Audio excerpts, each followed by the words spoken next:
वैसे ही भारत और अमेरिका के दरमियान जो दोस्ती है वो तो हिमालय से ऊंची और शहद से मीठी, मगर इससे बावजूद पाकिस्तान का ये कमेटी जिसे एक जमात से नहीं तमाम और काफी ज्यादा जमातों की नुमाइंदगी थी, हम अमेरिका से निकले तो वहां के अफवाज का सरबराह ने, और उसी वक्त भारत का कमेटी भी वहीं थी, जहां हम जाते थे वो पीछे वहीं पहुंच जाते थे, हम कुछ बात करते थे वो उल्टी अपनी झूठ सुनाते थे।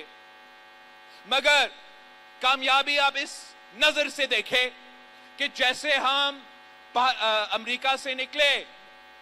तो वहां का है वो अपना ही पार्लियामान से खिताब करते हुए कहता है कि Pakistan is a phenomenal partner in the war on terror. मतलब अमेरिका भी, भारत का दोस्त भी ये तस्लीम कर रही है कि नहीं,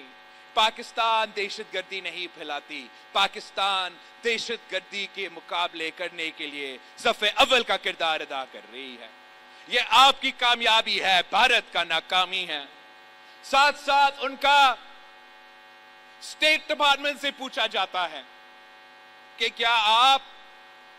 भारत और पाकिस्तान के दरमियान कश्मीर के हवाले से बातचीत करवाने के लिए तैयार है, तो वो भी जब ये बात मानते हैं तो ये भारत का नाकामी आपका कामयाबी है। उसकी फौरी बाद तारीख में पहली बार पाकिस्तान का फौज का सरबराह हमारा फील्ड मार्शल आसिम मुनीर साहब का मुलाकात लंच पे होता है, फौरी बाद लंच पे होता है प्रेसिडेंट ट्रंप के साथ व्हाइट हाउस में। मैं आपसे पूछता हूं, नहीं भारत से पूछता हूं कि अगर पाकिस्तान टेररिस्तान है, अगर पाकिस्तान दहशतगर्दी करवाता है, तो हमारा अफवाज का सरबराह वॉशिंगटन डीसी में व्हाइट हाउस में क्या कर रहा था? ये भारत की नाकामी है, पाकिस्तान का कामयाबी है।